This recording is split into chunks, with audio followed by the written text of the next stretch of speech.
Selamat pagi pemirsa, melapor ke polisi karena merasa nama baik dicemarkan semakin jadi kebiasaan di masyarakat. Terlebih ketika langkah itu mendapatkan landasan yang kuat dengan terbitnya Undang-Undang tentang Informasi dan Transaksi Elektronik atau lebih akrab disebut Undang-Undang ITE. Lahirnya Undang-Undang ITE pada tahun 2008 di era Presiden Susilo Bambang Yudhoyono bukan tanpa pemicu. Perkembangan media sosial memberikan saluran alternatif untuk menyampaikan pendapat, komplain atas layanan hingga sekedar keluh kesah. Di situ kemudian timbul persoalan. Pemirsa, inilah editorial Media Indonesia edisi Kamis 18 Februari 2021 dengan tema melindungi kritik menghukum pemfitnah bersama saya Leonard Samosir. Dan nanti juga Anda bisa menelepon menyatakan pendapat Anda di 021 583 99 100. Dan pemirsa, pagi ini telah hadir di Studio Metro TV anggota Dewan Redaksi Media Group Don Bosco Slamun. Bang Don, selamat pagi. Selamat pagi, Leo. Sehat-sehat, Bang? Sehat, Leo. Saya tidak berani nih mengkritik penampilan Bang Don karena jangan-jangan nanti saya masuk ke pelanggar Undang-Undang ITE. Tapi sebelum kita bahas itu, Bang Don, kita lihat dulu ada beberapa berita yang menjadi perhatian media Indonesia untuk hari ini. Yang pertama, ini headline hari ini, Polri soroti dugaan penyelewengan dana Otsus, otonomi khusus. Ini benar kira-kira akan ada atau bagaimana, Bang? Ya, sebetulnya ini bukan cerita baru kan. Cerita sebetulnya sudah lama, orang merasa bahwa ada yang tidak beres dengan penggunaan dana Otsus. Gitu. Tetapi sekarang yang menarik adalah bahwa itu berasal dari Biro Analisis Badan Intelijen dan Keamanan Mabes Polri. Jadi ini sangat menarik. Tentu kalau dari Badan Intelijen kita percaya datanya valid. Walaupun kadang-kadang ada cerita tentang Intel Melayu kan. Tetapi ini cerita yang sudah sangat lama. Kalau sudah 20 tahun, itu lalu kemudian kalau kita ke Papua tentu ada kemajuan, tapi mestinya lebih baik, mestinya lebih daripada sekedar yang kita lihat sekarang gitu. Itu masalahnya. Gitu. Tapi kita tunggu saja ya nanti jalannya proses seperti apa. Ya, dan juga kan ada juga dana Otsus di Aceh dan lain-lain. Saya kira kalau bisa sampai ke sana juga. Gitu. Baik, kita tunggu nanti bagaimana prosesnya. Kita ke berita selanjutnya. Ini terkait dengan rencana revisi Undang-Undang ITE yang kebanjiran dukungan. Betul. Nah, masalahnya revisi ini kan biasanya lama, Bang. Bagaimana, Bang? Ya, makanya ada orang menyambut baik gagasan Presiden untuk meminta kalau memang sudah menghambat demokrasi, silakan direvisi. Pasal-pasal yang disebut sebagai pasal-pasal karet yang kemudian mengikat orang untuk mengekspresikan pandangan atau pendapat. Dan kasusnya sudah 700-an dan sangat menarik bahwa 35% dari kasus itu justru dilaporkan oleh pejabat, oleh pemerintah daerah, lalu kemudian 90% dari kasus yang diadili itu dihukum orang-orang, dan itu yang membuat kemudian menimbulkan ketakutan sampai kemudian orang merasa jangan-jangan ini yang menyebabkan indeks demokrasi kita turun. Lebih jauh kita akan bahas nanti dalam editorial ya, Bang Don. Kita ke berita selanjutnya, kali ini dari halaman 2, halaman dalam harian Anda. Pedagang pasar mulai divaksinasi. Ini kemarin kita melihat bagaimana pedagang pasar secara simbolis di Pasar Tanah Abang ya, Bang. Sudah mulai divaksinasi. Ini kira-kira akan tepat sasaran atau bagaimana, Bang? Saya kira mungkin terlalu dini untuk mengatakan apakah ini tepat sasaran. Tapi kalau kita lihat faktanya, Pasar Tanah Abang itu kan pasar terbesar. Orang yang berdagang di sana itu sangat banyak. Ribuan ya. Orang yang bertransaksi ke sana juga sangat banyak. Jadi masuk di akal saja kalau di sini ada 10.000 orang, ya lebih baik divaksin supaya orang yang datang mungkin membawa itu dia punya kekebalan. Atau orang yang datang ke situ begitu banyak orang tidak dijangkiti oleh pedagang Pasar Tanah Abang. Saya kira ini sebuah langkah yang baik karena kemudian kalau kita lihat mestinya memang di tempat-tempat kerumunan yang begitu besar. Masuk sekarang orang bicara vaksin itu mulai dari daerah atau di Jawa saja dulu sih. Kan kalau lihat banyaknya orang mestinya fokusnya ada di sini atau di kota-kota lah. Baik, kita ikuti nanti bagaimana proses vaksinasi tahap kedua. Editorial tadi sebagian sudah kita bahas dan pagi ini tajuknya adalah melindungi kritik menghukum pemfitnah. Banyak orang mengatakan ya itu kan beda-beda tipis antara kritik dan fitnah. Bagaimana, Bang Don? Itu bedanya tajam sebetulnya, nggak sebetulnya tipis. Tajam. Sebetulnya tajam, nggak tipis. Hanya kita saja yang mungkin merasa susah membedakan kritik dan fitnah. Kadang-kadang difitnah tapi bilang mengkritik. Ini mengkritik. Tapi mengkritik kadang-kadang sering dibilang ini fitnah. Nah, kalau kita lihat itu ya mestinya, tapi bottom line-nya kan kritik itu adalah sesuatu yang bermutu untuk membuat check and balances dengan demokrasi kita itu berjalan lebih baik gitu. Kalau memfitnah you merendahkan orang lain. Baik. Itu dua hal yang sangat berbeda gitu. Kita akan bahas itu lebih jauh ya Bang Don, dan kita harus jeda dahulu karena kita akan mengikuti headline news pukul 8 waktu Indonesia Barat.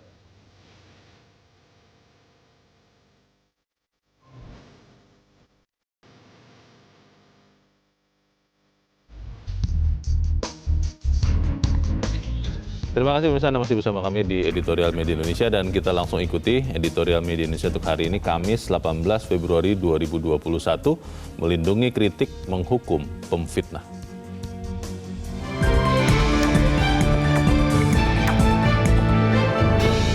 Melindungi kritik, menghukum pemfitnah.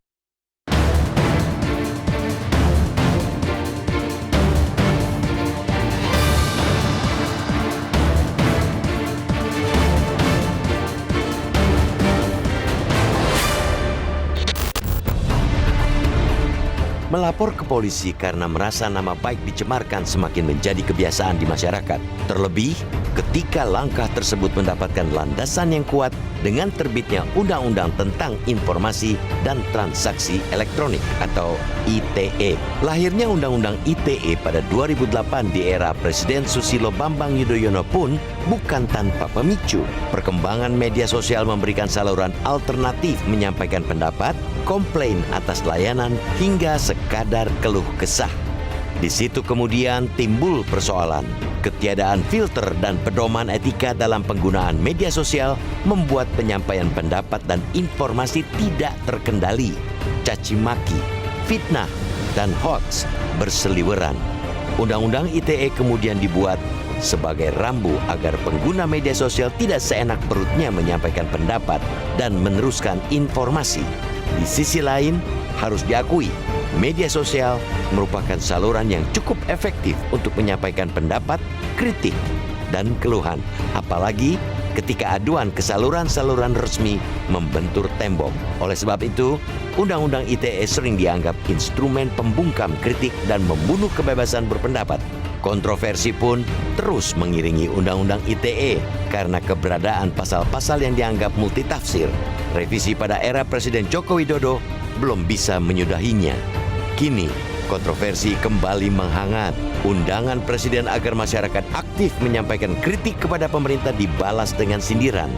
Sampai-sampai mantan Wakil Presiden Yusuf Kala yang mendampingi Jokowi di periode pertama pemerintahannya bertanya bagaimana cara menyampaikan kritik tanpa berurusan dengan polisi. Memang, banyak aduan justru bukan disampaikan orang yang menjadi sasaran kritik atau pencemaran nama baik.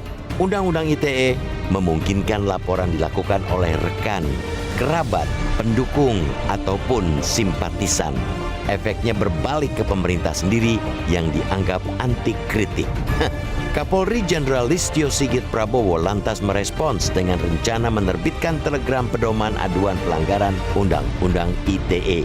Pelapor harus merupakan korban secara langsung. Kapolri juga berjanji bahwa kepolisian akan lebih selektif memproses pengaduan pelanggaran Undang-Undang ITE. Namun, solusi itu bersifat jangka pendek. Revisi pasal-pasal karet dalam Undang-Undang ITE tetap dibutuhkan sebagai solusi jangka panjang. Ketika hendak merevisi Undang-Undang ITE, satu hal yang menjadi pegangan, jangan sampai penyampai kritik bisa ikut terjerat. Bagaimanapun, roda pemerintahan memerlukan kritik dan masukan agar tidak menyimpang. Demikian pula dengan layanan publik dan layanan konsumen. Undang-undang semestinya membedakan antara kritik dengan pencemaran nama baik, penghinaan, dan fitnah. Saat orang menyerang pribadi, baik secara fisik maupun mental, barulah bisa disebut menghina. Bila yang diserang ialah layanan, kinerja, atau perbuatan, tunggu dulu. Perlu pula ada aturan ketika pejabat publik, instansi pemerintah, dan perusahaan penyedia layanan konsumen mendapat serangan. Mereka wajib memberikan klarifikasi terlebih dahulu. Jika serangan berlanjut dan dianggap tidak sesuai fakta, baru bisa diadukan ke polisi. Budaya mengkritik, memberikan masukan, khususnya kepada pemerintah, harus ditumbuhkan sekaligus dilindungi. Seiring dengan itu, masyarakat perlu mendapat edukasi penyampaian kritik dan membedakannya dengan caci maki agar tercipta demokrasi yang sehat.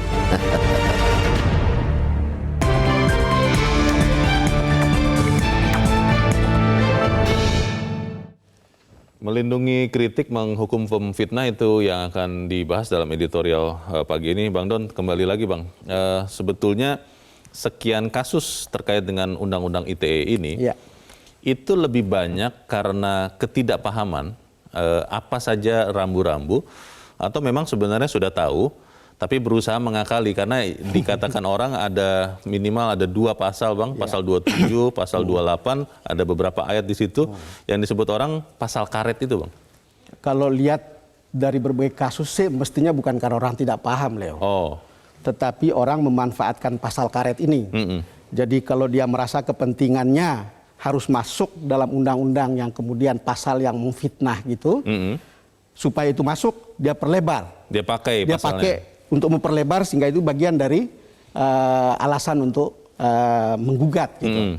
Tetapi kalau ada yang dia rasa bahwa itu mengganggu kepentingannya, dia kecilin. Jadi itu kan pasal karet yang kemudian membuat multitafsir yang bisa dipakai kapan saja dan untuk kepentingan apa saja. Dan ini kemudian yang menjadi bencana untuk demokrasi, kira-kira gitu. Masalahnya apa benar itu bisa diluruskan kalau memang dinyatakan bengkok? Kita coba bertanya Bang Don kepada pengamat hukum atau ahli hukum pidana yang juga adalah seorang mantan hakim yang sudah terhubung lewat saluran telepon, Kang Asep Iwan Iriawan. Kang Asep, selamat pagi. Selamat pagi Bang Don. Apa kabar? Baik-baik, sehat selalu. Sehat-sehat Kang Asep. Sehat Kang Asep. Kang Asep, kita melihat perbincangan soal Undang-Undang ITE belakangan ini semakin menggelinding. Banyak orang yang mengatakan bahwa ya memang itulah momok untuk kebebasan berpendapat. Tapi sebagian yang lain mengatakan bahwa sebetulnya itulah rambu-rambu untuk kemudian berpendapat itu tidak kebablasan. Kalau menurut Kang Asep, apakah dengan merevisi Undang-Undang ITE ini itu menjadi obat mujarab untuk meluruskan pola-pola kritik kita? Bagaimana Kang Asep? Ya, pendapat itu bisa benar, bisa salah. Makanya kalau baca pasal itu baca undang-undang dulu, baca asas. Ya, satu, perlu saya ingatkan, ada ajas lex dura setamen scripta. Itu berlaku universal. Ya. Jadi, hukum itu walaupun kejam, itu harus dilaksanakan. Satu. Kedua, presumption juris de jure. Ketika peraturan perundang-undangan diundangkan, berlaku dan mengikat bagi siapapun. Tidak ada alasan bagi orang tidak tahu dan menghindar dan minta maaf. Itu ajas ignorantia juris non exusat. Jadi, ketika Undang-Undang ITE 11/2008 Junto 19/2016 diundangkan, berlaku bagi siapapun apapun isinya. Di situ ada pasal 27 sampai 37, larangan orang tidak boleh kesusilaan, tidak boleh judi, tidak boleh pencemaran nama baik, sampai pelanggaran konsumen. Ada 10 pasal. Yang menarik sekarang itu adalah pasal 27 ayat 3 dan 28 ayat 2. Orang perlu mengatakan pasal karet. Kalau karet untuk menjepret atau karet untuk kontrasepsi. Kalau pasal udah diundangkan yang mengikat walaupun kejam gitu kan. Nah, orang tidak paham. Saya bersyukur hari ini Kapolri tepat dan mengembalikan kepada asal. Pasal pencemaran nama baik, yaitu 27 ayat 3 itu yang dicemarkan nama orang. Memfitnah, mencaci maki di depan umum di dunia nyata maupun maya. Pasal itu penjelasannya ada, menunjuk tuh di Undang-Undang ITE itu ke 310 KUHP. Itu ada delik aduan.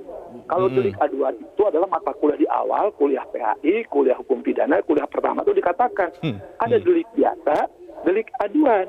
Jadi kalau saya dikatakan oleh Bang Don Asep, botak atau ABCD isinya ragunan, harus ngadu, bukan lapor. Sekali lagi, laporan dan pengaduan dua hal yang berbeda.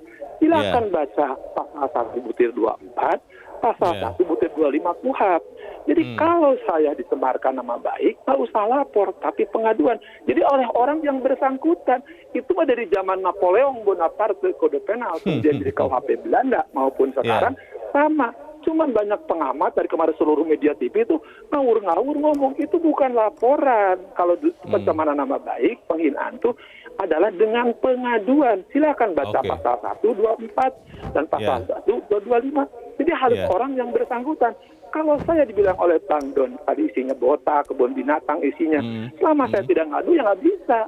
Silakan baca 319 KUHP. Jadi delik pidana yang ada di Undang-Undang ITE itu yang namanya pencemaran, caci maki, selama yang bersangkutan tidak ngadu, bukan ngadu ya, tidak bisa diproses, itu Perintah dari zaman Napoleon Bonaparte. Kang Asep, ini ada yang mengatakan begini, Presiden kenapa melontarkan bahwa kalau perlu memang misalnya Undang-Undang ITE itu perlu direvisi, siap untuk merevisi. Karena katanya gundah melihat sesama warga negara belakangan ini makin banyak yang saling menggugat karena menggunakan salah satunya Undang-Undang ITE ini. Itu bagaimana Kang Asep? Gini, mungkin Pak Presiden udah kesel juga tuh lihat orang-orang ya. Ini lapor, nggak lapor, harus yang ngadu. Yang saya dibilang botak, yang lapornya orang lain. Saya juga tidak keberatan. Sehingga saya di dunia maya sampai ribut terus, nggak pernah selesai gitu. Jadi saya pikir, ya kalau itu dari zaman Napoleon juga mah aturannya begitu gitu. Jadi nggak usah diatur. Itu kan sekali lagi itu asas kan gitu ya. Itulah asas kalau pencemaran nama baik itu harus ngadu yang bersangkutan. Jadi kalau yang mau diganti, ganti apanya, nggak usah bilang pasal karet. Ya, jadi kita boleh berserikat, berpendapat dijamin oleh konstitusi. Tapi kalau caci maki, baik, Kang Asep, kalau menurut Anda Undang-Undang ITE ini terutama tadi dua pasal itu, pasal 27, pasal 28, jadi perlu direvisi atau tidak? Kalau saya termasuk tidak gitu. Karena orang tidak boleh menghina, tidak boleh mencaci maki, tidak menyebut suku, sara dan agama, nggak boleh itu. Ya. Oke. Jadi tidak perlu direvisi ya? Itu nggak boleh, itu jelas dilarang. Itu ada di mana dunia pun berlaku universal. Nggak boleh menghina, mencaci maki. Ya, apalagi mengikut suku agama 27 ayat 3 dan 28 itu, apalagi bikin pedoman itu nggak jelas kok. Tanpa ada aturan itu juga dilarang dari zaman Napoleon, itu mah nggak belak. Ya, makanya baca dulu undang-undang, jangan dulu pada komentar, belum baca pasal gitu. Oke, baik. Terima kasih Kang Asep Iwan Iryawan untuk pencerahannya pagi ini. Selamat pagi Kang Asep. Itu berarti bagaimana Bang? Apakah memang undang-undang ini tidak perlu direvisi? Yang perlu adalah penegasan atau edukasi supaya masyarakat yang saling bersengketa misalnya paham apa bedanya kritik, fitnah, ujaran kebencian, atau memang perlu direvisi? Ya itu pilihan sebetulnya. Mana pilihan yang lebih baik? Kalau revisi lalu ke DPR kan perlu waktu lama. Iya. Belum lagi biayanya mahal. Kalau mengacu pada Kang Asep, sebetulnya pasalnya jelas. Pasalnya jelas tentang fitnah, tentang menghina orang, tentang kritik tentu tidak ada di situ. Tetapi artinya sebetulnya jelas. Dan fiksasi hukum itu kan semua orang harus dianggap tahu tentang hukum, paham. Gitu. Nah problemnya mau direvisi atau tidak, ini sekarang tergantung urgensi kan. Sekarang pemerintah itu maunya apa? Karena presiden kan yang mengusulkan kalau memang harus direvisi, revisi.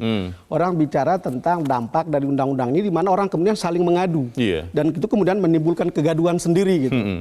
Padahal yang boleh mengadu itu adalah korbannya. Langsung gitu. Kalau tidak, ini kan cerita menjadi pengaduan hukum atau cerita politik gitu. Satu. Yang kedua, orang bilang nggak usah dah direvisi, bikin perpu saja. Tapi kan pertanyaannya tingkat kegentingannya seperti apa. Yang ketiga yang kita dengar adalah minta kepada Polri untuk membuat aturan teknis mana yang masuk dalam kategori yang bisa diterima sebagai pengaduannya, pengaduan yang bisa diterima, mana yang tidak gitu. Karena itu tadi kan pasal karet, suka-suka aja. Namanya memfitnah lalu kemudian perbuatan tidak menyenangkan itu sangat luas. Saya kalau tidak senang sama Leo atau Leo kemudian ngomong sesuatu gitu, lalu kemudian membuat saya tidak senang kan boleh saja gitu. Itu yang menjadi masalah gitu. Tapi kembali kepada cerita kita kan orang harus bisa membedakan mana kritik, mana yang tidak. Orang selalu bilang kalau kritik itu basisnya itu adalah fakta. Fakta yang nyata gitu. Kedua, basisnya itu adalah kinerja. Kinerja yang bisa dilihat dan bisa diukur gitu. Lalu kemudian kritiknya itu harus disampaikan dengan nalar yang tertib. Jadi bukan caci maki, pokoknya nalar tertib dan argumentatif. Lalu kemudian kritik tidak menyerang pribadi. Kritik itu pengkritik mengandaikan kalau mau objektif dia harus mengambil jarak. Dia tidak boleh ada dalam posisi sebagai partisan. Jadi dia seorang free thinker gitu kira-kira. Nah, sehingga kemudian dia bisa menyajikan fakta yang sebenarnya lalu kemudian jadi pertimbangan. Ini pada akhirnya dia lihat ini sebuah penyimpangan, ini sebuah kesalahan atau malah harus diapresiasi gitu. Jadi tidak harus selalu begitu. Sementara kalau orang bilang fitnah atau defamasi itu sengaja mengkomunikasikan untuk memberikan stigma negatif berdasarkan fakta palsu.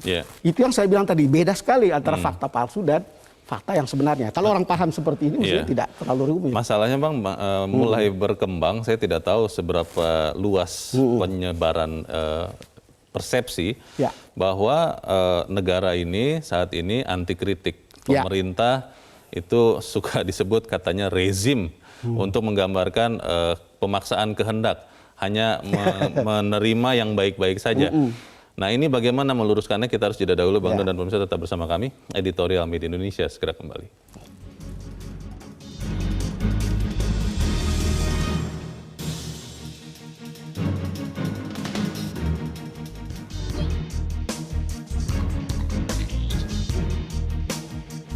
Terima kasih pemirsa, Anda masih bersama kami di Editorial Media Indonesia, dan kita juga ingin mendengarkan kritik kalau ada dari pemirsa kita, Bang Don. Kita sudah terhubung dengan pemirsa Metro TV di Surakarta, Jawa Tengah. Ada Pak Bambang Saptono. Pak Bambang, selamat pagi. Selamat pagi Metro TV, dan selamat pagi saudaraku bangsa Indonesia. Selamat pagi, silakan Pak Bambang. Kami sangat menyayangkan atas pernyataan yang dilontarkan oleh seorang tokoh bahwa mengkritik pemerintah takut dilaporkan polisi. Dan ini sudah menimbulkan kegaduhan. Lah, pernyataan itu keliru dan menyesatkan. Karena mengkritik atau kebebasan berpendapat itu merupakan hak setiap warga negara yang dilindungi oleh undang-undang. Nah, ini harus dibedakan dengan memfitnah. Dan ini melanggar undang-undang. Nah, kami menilai, Mas, bahwa pernyataan mengkritik pemerintah takut dilaporkan polisi ini sebagai bentuk kesengajaan atau untuk kepentingan tertentu, antara lain satu, untuk mendiskreditkan pemerintah atau membuat persepsi bahwa pemerintahan Presiden Joko Widodo ini anti kritik atau otoriter. Yang kedua, untuk mencari simpati atas dirinya atau kelompoknya terkait kepentingan-kepentingan tertentu, di antaranya adalah kepentingan politik. Yang ketiga, ini menciptakan kegaduhan di saat negara sedang menghadapi pandemi COVID-19. Karena apa, Mas? Kami yakin seorang tokoh seperti yang saya sebutkan tadi sebenarnya bisa membedakan antara mengkritik dan juga memfitnah. Lah, untuk itu, Mas, pemerintah tidak perlu untuk keburu artinya reaksional dengan tuduhan tersebut. Pemerintah khususnya di era kepemimpinan Presiden Joko Widodo sekarang ini telah melaksanakan amanah undang-undang untuk kepentingan bangsa dan negara, yaitu melindungi orang-orang yang mengkritik dan menghukum orang-orang yang melakukan fitnah. Nah, seperti kita lihat, Mas, di saat kita membedah editorial seperti di Metro TV pagi ini masyarakat bebas untuk menyampaikan pendapat, dan ini sudah bertahun-tahun lamanya kita diberikan kebebasan dan tidak pernah ada ancaman dari pemerintah maupun dari kepolisian. Begitu pula, Mas, di awal era Presiden Joko Widodo, saya sendiri turun ke jalan, saya sebagai aktivis masyarakat. Waktu itu menentang calon Kapolri Budi Gunawan sebagai Kapolri. Dan saya tidak diapa-apakan, saya tidak diintimidasi oleh pihak manapun. Nah, ini membuktikan bahwa di era Presiden Joko Widodo ini sebenarnya memberikan keleluasaan untuk berpendapat atau mengkritik. Terima kasih, Mas. Terima kasih Pak Bambang Saptono di Surakarta, Jawa Tengah. Di belakang Pak Bambang ada Pak Ihwan di Jember, Jawa Timur. Pak Ihwan, selamat pagi. Halo Pak Ihwan. Pak Ihwan di Jember, Jawa Timur, selamat pagi. Wah, kelihatannya terputus. Kita akan coba lagi nanti. Kita akan coba Pak Ihwan di Jember, Jawa Timur. Halo. Halo. Tersambung. Silakan Pak Iwan, silakan Pak, pendapat Anda Pak. Ya, langsung selamat Pak. pagi Bang Leo dan Bang Don. Begini, apa yang dinyatakan oleh Bapak Wakil Presiden itu rasional, realistik, faktual, dan aktual. Yang jadi masalah, dialog, kemudian kontrol dan evaluasi itu selalu berkaitan dengan persoalan kritik ini. Jadi negatif apa positif, itu ada kriterianya. Prinsip apa tidak prinsip. Dan kalau itu menyangkut prinsip, jelas masalah ideologi nasional, konstitusi, kemudian eksistensi negara, lalu sampai kepada kebinekaan tunggal ikaan itu, dan pembangunan nasional. Kalau ini menumbuhkan, kritik ini menumbuhkan patriotisme dan nasionalisme yang larinya kepada yang prinsip tadi itu, akan menjadi tidak prinsip itu dalam kehidupan manusia memang begitu. Jadi yang tidak prinsip itu suka tidak suka, sangka menyangka, negatif interpretasi, kemudian hidup dalam eksklusivitas. Nah, kalau itu maka harus ada kriteria bahwa ini sudah fitnah. Jadi kena masalah bukan hanya moral tapi hukum positif. Harus ada tindakan yang bersifat represif, begitu. Nah, jadi penghukum ini prinsipnya adalah sampai kepada kritik itu benar, baik, indah, sehat, normal. Dan itu diinterpretasi oleh siapa? Dan kriterianya apa? Kemudian apa yang bisa dilakukan oleh penegak hukum terhadap itu? Maka kalau kemudian ITE itu harus direvisi, ya dilihat. Karena dalam era mempanglimakan politik sekarang ini, power menjadi tujuan pokoknya. Sehingga status, materi, status dan yang ketiga itu kepentingan itu menjadi mengedepan daripada yang prinsip. Saya kira begitu. Itulah pekerjaan pimpinan untuk menarik yang tidak prinsip pada yang prinsip. Terima kasih. Terima kasih Pak Iwan di Jember, Jawa Timur. Selamat pagi Pak. Ada yang mengatakan Bang Don bahwa sebenarnya apa yang terjadi sekarang, pembicaraan tentang konon katanya ada rezim, ada yang lain-lain itu sebenarnya dipengaruhi oleh sekian lama yang lalu, sekian waktu yang lalu, ada polarisasi politik, Bang. Betul. Pemilu, pilkada itu berpengaruh sampai sekarang. Apa iya begitu atau bagaimana, Bang? Ya, memang kira-kira salah satu sebabnya begitu, Leo. Masyarakat kita sangat terpolarisasi kepada dua bagian, yang kemudian antara satu dengan yang lain itu antara saling mengkritik dan saling memfitnah itu tidak jelas.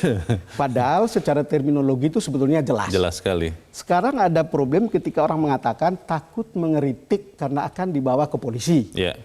Tetapi cerita ini juga kalau saya itu bisa menjadi part of politicking. Jadi part of politicking untuk menyudutkan pemerintahan yang ada sekarang gitu. Yeah. Tetapi cobalah kita berdiri lebih objektif untuk melihat semuanya. Apakah pemerintahan yang sekarang anti kritik? Ada orang menggunakan buzzer, di sini juga menggunakan buzzer, gitu, buzzer gitu. Dan itu kemudian seolah-olah ada yang menyalahkan kenapa pemerintah menggunakan itu. Gitu. Tetapi tidak menyalahkan kenapa yang sebelah tidak. Padahal ada juga ya. Kalau kita lihat seperti itu kan fakta ini kan fakta sebetulnya politicking. Gitu. Tapi yang sangat menarik untuk kita sebetulnya kalau mau lihat Leo, ini memang ada dasar sejarahnya tadi itu. Polarisasi itu membuat orang tidak lagi melihat apa yang diomongin, tapi siapa yang ngomong gitu. Lalu ya sebetulnya kritik itu netral saja, bukan sesuatu yang jelek sebetulnya.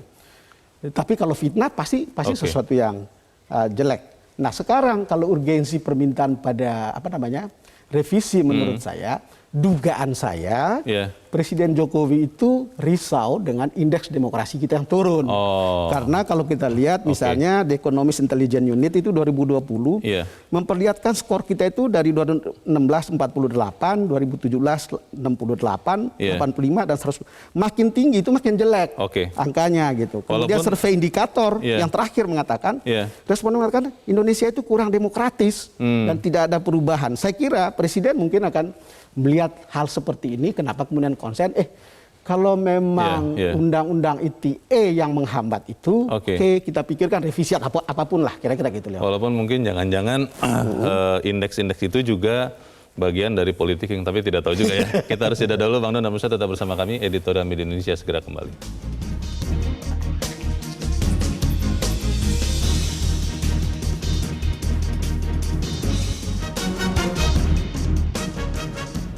Terima kasih pemirsa, Anda masih bersama kami di Editorial Media Indonesia dan kita akan kembali mendengarkan pendapat dari pemirsa Metro TV.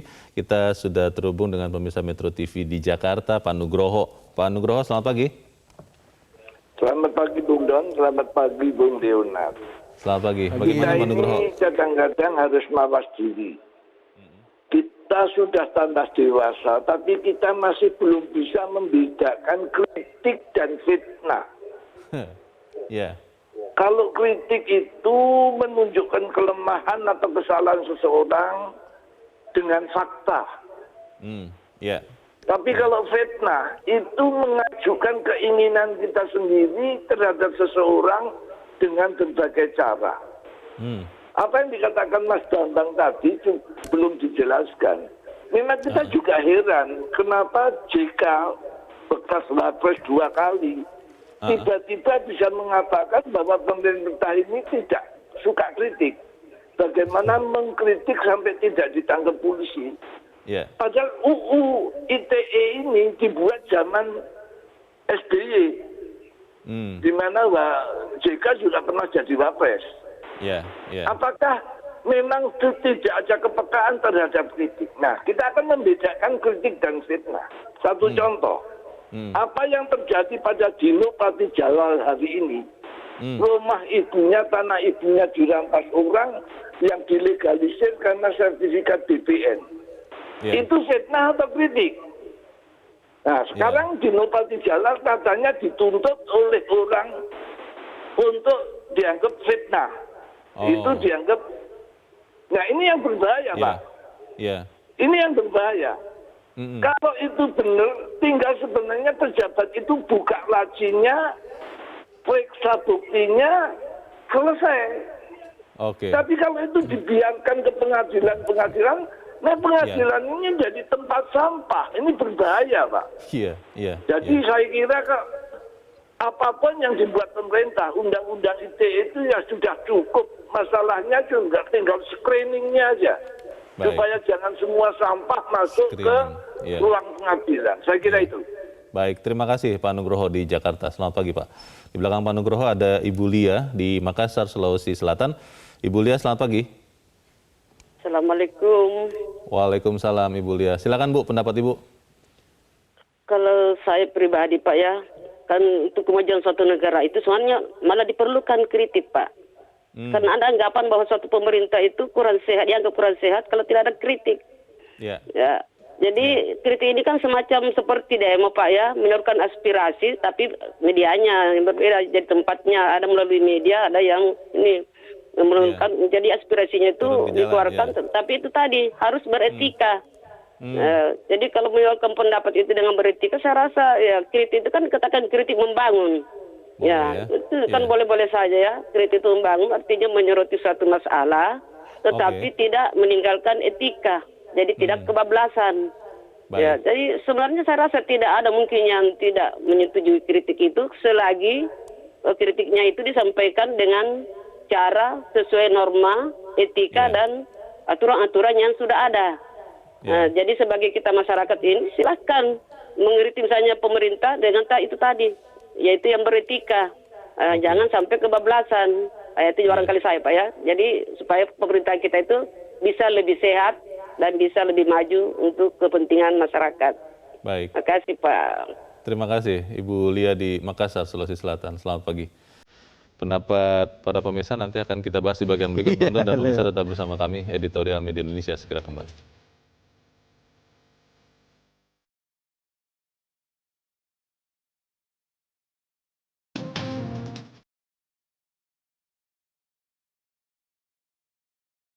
Terima kasih pemirsa, Anda masih bersama kami di Editorial Media Indonesia. Kita di bagian akhir dari diskusi kita pagi ini. Bang Don, kalau tadi mendengar pendapat dari dua pemirsa kita mengatakan bahwa kritik itu malah perlu dan harus supaya kemudian jalannya pemerintahan ini benar. Bagaimana, Bang?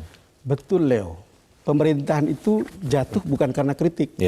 Lebih banyak jatuh karena terlalu banyak pujian. Dan kita sudah bisa melihat dalam begitu banyak sejarah untuk terlihat bahwa ada pemerintahan yang jatuh karena hanya mau menerima pujian dan tipis kupingnya untuk menerima kritik. Tetapi memang kita perlu di dalam editorial ini mengatakan kita perlu ada literasi kepada publik soal media sosial dan kritik ini. Kenapa? Memang kita mengalami semacam polusi di dunia digital kita yang tidak bersih karena begitu banyak fitnah yang beredar. Karena orang juga terjebak dalam apa yang kita sebut sebagai post-truth. Post-truth itu orang percaya pada apa yang ingin dia percaya. Tidak pada isinya, tidak pada faktanya. Kebenaran dari... Tidak pada kebenaran sungguhnya. Padahal mestinya percaya pada apa yang seharus dan sepatutnya dia percaya. Dan masyarakat kita tidak terbiasa mendalami untuk recheck atau cek fakta. Sehingga kemudian menyampaikan hal-hal yang sifatnya bukan kritik tapi fitnah itu kemudian disebarkan. Dan itu yang menimbulkan kegaduhan-kegaduhan dan masalahnya kita tetap harus diminta untuk misalnya supaya ruang digital kita itu bersih. Gitu. Jadi itu hal yang perlu dipikirkan untuk kemudian ini. Tetapi ketika orang bicara tentang revisi, menurut saya memang sudah banyak korban dari undang-undang ini. Banyak korbannya, ada 700-an perkara, 98% diantaranya itu dihukum. Satu. Kedua, disalahgunakan, terutama oleh yang berkuasa. Pejabat daerah merasa difitnah, Padahal itu kritik dan mestinya bisa diklarifikasi gitu. Ketiga, kalau kita lihat indeks demokrasi kita yang turun, saya tidak tahu apa penyebabnya. Tetapi kalau kita lihat fakta ini, layak kita pertimbangkan seperti apa gitu sebaiknya kita berlakukan undang-undang ini. Sudah 7 kali diuji ke Mahkamah Konstitusi, tetapi hasilnya tetap ditolak. Gitu. Nah, kita lihat, kalau lihat seperti ini, ya pilihan kita adalah apakah kita membiarkan ini atau kita membuat karena kita begini ya, dalam sejarah kita itu kan terjebak dalam 2 pendulum yang ekstrim. Ketika Orde Baru kita itu otoritarian, tidak ada kebebasan atau sangat terbatas kebebasannya. Ketika reformasi kita bebas dan kebablasan. Orang kemudian mencari resultante yang baru kalau mengutip kata Pak Mahfud MD, Menko Polhukam. Apakah itu di tengah atau agak ke kanan atau agak ke kiri, itu tergantung pada kebutuhan kita sekarang ini gitu. Bang, tapi kalau kemudian misalnya katakanlah Undang-Undang ITE ini benar-benar direvisi, itu bukan berarti kemudian akhirnya orang jadi bebas menghina begitu kan?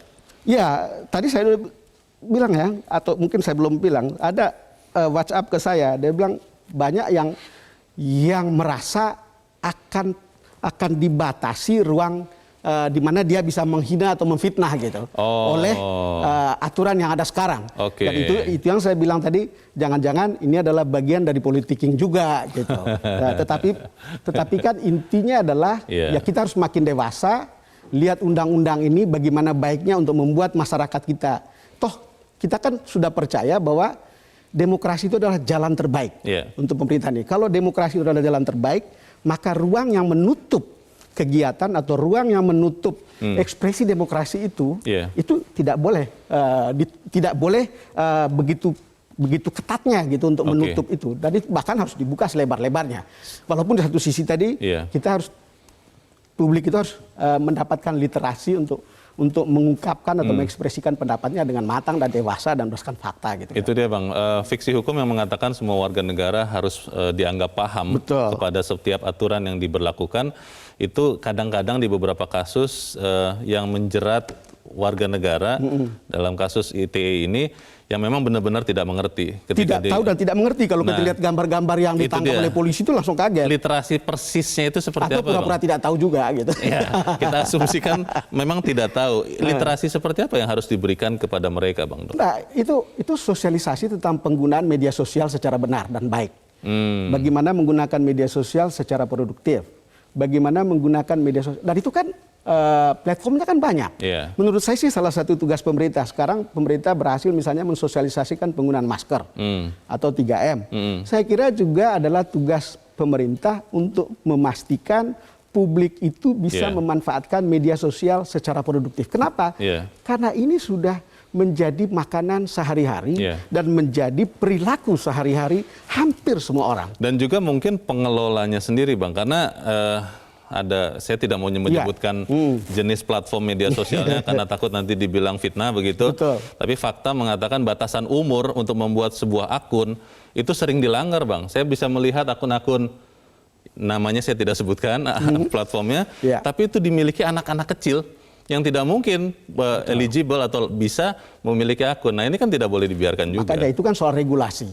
Soal regulasi yang membuat kita lebih baik begitu. Intinya bagaimana membuat ruang digital kita itu bersih dari urusan-urusan yang merendahkan, memfitnah, melecehkan, dan membuat kita kemudian saling tidak percaya sebagai sesama anak bangsa. Gitu. Oke, itu yang kita harus lakukan. Bang Don Bosco Slamun, terima kasih sudah di tempat ini, Bang. Selamat pagi. Sama-sama, Leo. Selamat pagi.